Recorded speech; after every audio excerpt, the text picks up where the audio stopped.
Bonjour, je m'appelle François et j'habite à Itaparik depuis 2006. Je suis arrivé ici, devant cette baie merveilleuse, le 1er novembre 2006. Le 1er novembre, c'est une date particulière parce que c'est la date où Amerigo Vespucci est arrivé pour la première fois dans la baie de Tous les Saints. Et il avait comme coutume de donner au lieu qu'il rencontrait le nom du saint du jour. Comme il est arrivé le 1er novembre de 1500, il a appelé la baie de Tous les Saints, parce que c'était le 1er novembre.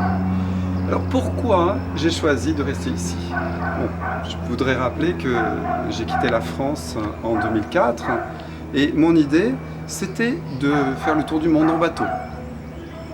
Mais quand je suis arrivé ici, j'ai été charmé, bien sûr, par la beauté du paysage, mais pas seulement. J'ai été charmé avant tout par la culture, la richesse de la culture, la richesse de la culture de cette île. En fait, ce qui est passionnant dans l'île d'Itaparik, c'est un endroit qui est au milieu de la tradition et de la modernité, sur ce chemin étroit où il arrive à avoir une coexistence de la plus grande tradition, notamment à travers les religions d'origine africaine, et la modernité, c'est-à-dire des jeunes qui sont déjà dans la modernité, dans Internet, qui vont à Salvador, qui travaillent, qui ont un rapport avec la modernité et avec son aspect un peu négatif, qui est la société de consommation. Donc j'ai été fasciné par ça. Il y a 8 ans, la modernité était beaucoup moins forte à Itaparik et la tradition était plus forte. Donc, peu à peu, je me suis inséré dans la société, dans cette société nouvelle. Pour un étranger, quand on arrive dans un nouveau pays, il faut faire un effort bien plus grand pour s'insérer que dans son propre pays d'origine, évidemment. Parce que on est vite exclu. Et puis c'est facile de rester chez soi, de ne pas faire l'effort de la langue, de ne pas faire l'effort de comprendre les gens, de comprendre le mode de pensée des gens. Donc, j'ai fait beaucoup d'efforts au début, déjà pour parler correctement, et pour comprendre la religion, comprendre la politique, le mode de fonctionnement. Bon, après 8 ans ici, j'avoue que je n'ai pas encore tout compris, mais j'ai compris des choses profondes. C'est pour ça que cette année, donc de 2014, je vais pouvoir faire un opéra qui raconte l'histoire de l'indépendance de Bahia. Et l'histoire de l'indépendance de Bahia, c'est quelque chose de très spécial, parce que c'est quelque chose où on a un mélange le début de l'identité brésilienne, la naissance de l'identité brésilienne, et en même temps, on a des éléments de la religion liée à l'Afrique, liée aux Indiens. Parce que cette construction de l'indépendance, elle s'est faite à travers ça, à travers des éléments de l'Afrique, à travers des éléments des Indiens et à travers des éléments européens. Donc c'est un idéal qui se construit comme ça et que j'ai réussi à explorer, à comprendre peu à peu à travers des visites, à travers des lectures, à travers des conversations, à travers aussi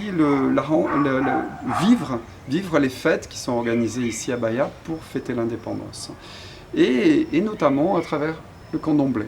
Alors le candomblé, c'est une rencontre très forte, dans le sens où d'abord je suis allé assister, curieux. Et progressivement, j'ai été de plus en plus impliqué. Les gens m'ont demandé de faire des photos, de faire des films, jusqu'au jour où j'ai reçu une entité.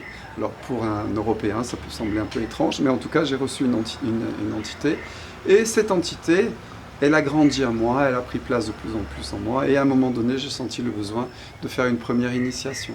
J'ai fait cette première initiation et je me sens encore plus lié à cette terre par cette religion, parce que c'est une religion de Bahia, vraiment, qui est née ici, qui est née du syncrétisme entre une certaine forme du christianisme, du catholicisme, entre les croyances africaines, emmenées par les esclaves, que les esclaves ont emmenées avec eux, et aussi des éléments des Indiens.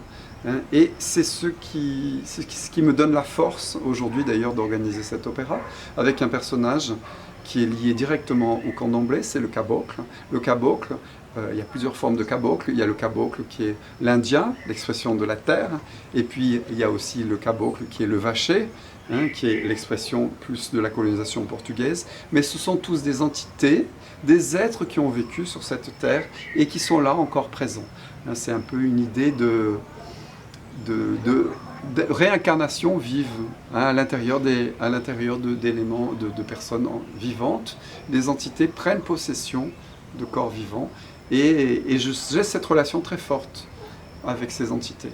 Hein, je ressens très fortement et c'est ma source d'inspiration. Voilà ce que je peux dire déjà sur ma présence à Bahia et sur mon expérience de vie ici.